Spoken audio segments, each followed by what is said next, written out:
ہم اگر اس ہستی کے لیے کوئی مثال لائیں گے تو اس دنیا سے لائیں گے، عالم خلق سے لائیں گے جس کی ہر چیز محدود ہے، یا پھر ایسی کوئی مثال ہم اپنے ذہن سے لائیں گے جبکہ انسانی سوچ سب محدود ہے۔ دوسری طرف اللہ کی ذات جو ہے اور اس کی صفات وہ ایسی ہیں کہ انسان کے لیے ممکن ہی نہیں کہ ایسی ہستی کے لیے کوئی مثال بیان کر سکے، جیسے سورہ شورا میں بھی آتا ہے نا، لیسا کمثلہ شیء، اس کی مثال جیسی کوئی شے موجود ہی نہیں ہے۔ ان اللہ یعلم وانتم لا تعلمون، بے شک اللہ جانتا ہے اور تم نہیں جانتے۔ ضرب اللہ مثلا عبدا مملوکا، بیان کی ہے اللہ نے ایک مثال عبدن، ایک غلام کی، مملوکن جو کسی کی ملکیت ہے، لا یقدر نہیں وہ قدرت رکھتا، علی شیء کسی بھی چیز پر، ومن رزقناہ اور دوسرا شخص وہ ہے، رزقناہ جس کو رزق دیا ہے ہم نے اس کو، منا اپنی طرف سے، رزقاً حسناً اچھا رزق، فہو ينفق تو وہ خرچ کرتا ہے، منہ اس میں سے، سرًا چھپا کر، وجہراً اور ظاہری طور پر، حل یستوون کیا یہ دونوں برابر ہو سکتے ہیں؟ الحمدللہ، سب تعریف اللہ کے لیے ہے، بل اکثرہم بلکہ ان میں سے اکثر، لا یعلمون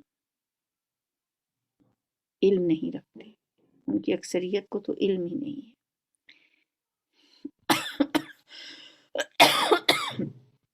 یعنی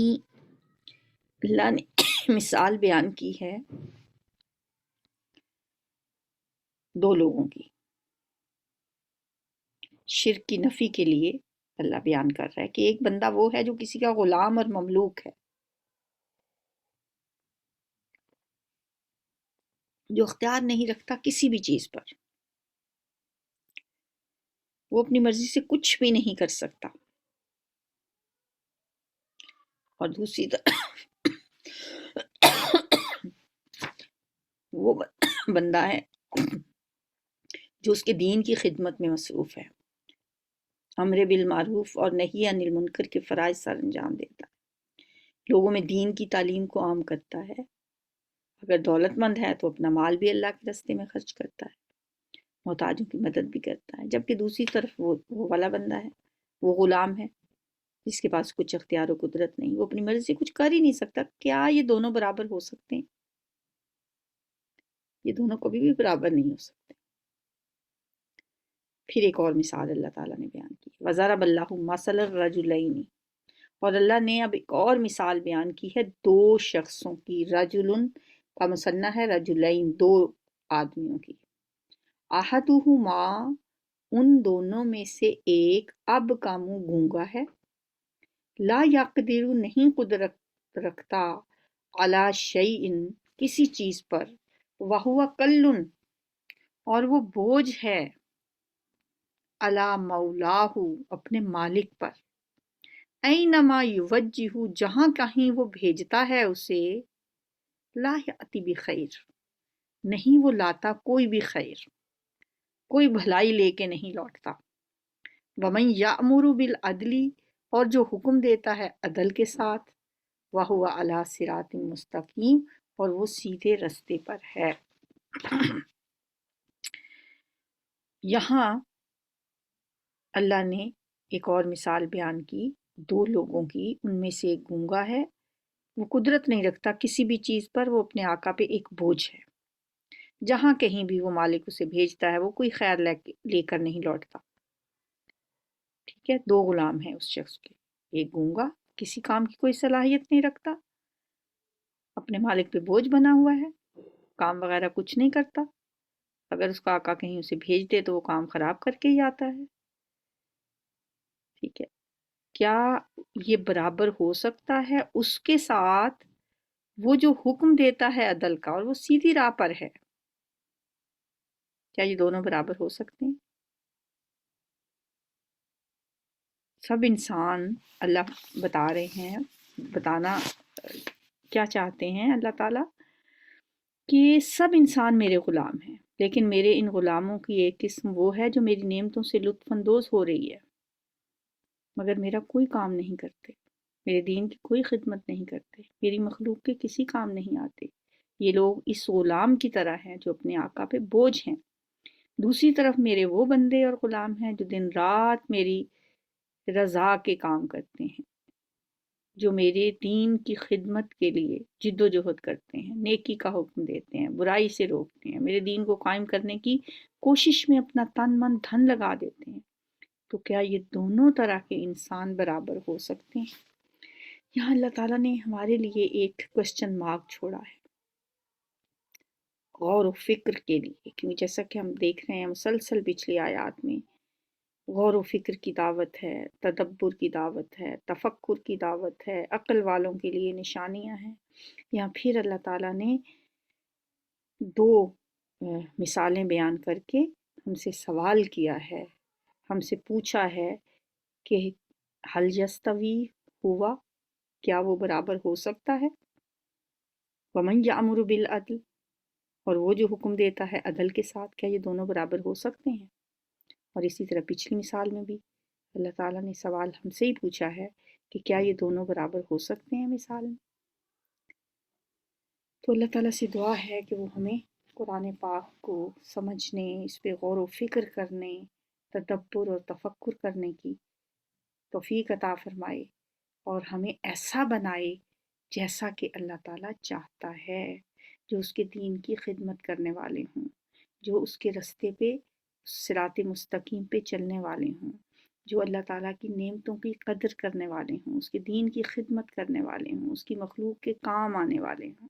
امر بالمعروف اور نہی عن المنکر کرنے والے ہوں، نہ کہ اس غلام کی طرح جو اپنے مالک کے اوپر بوجھ ہے، کوئی کام سیدھا نہیں کرتا۔ تو اللہ تعالیٰ سے ہم یہی دعا کرتے ہیں کہ وہ ہمیں صراط مستقیم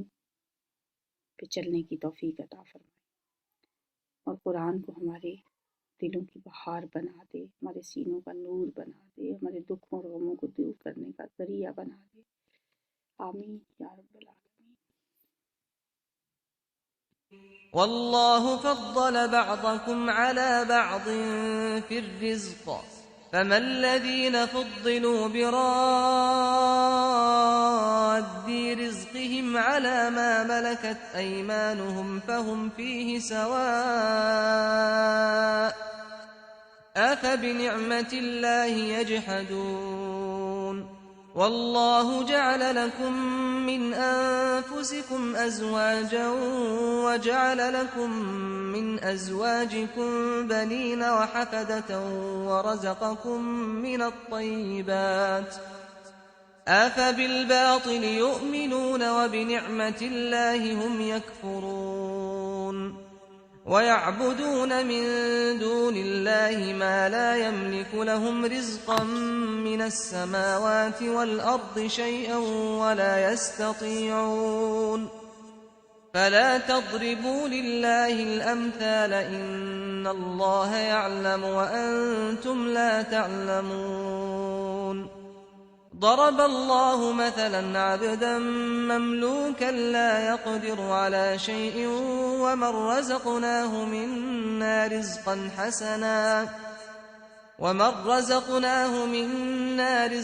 حسنا فهو ينفق منه سرا وجهرا هل يستوون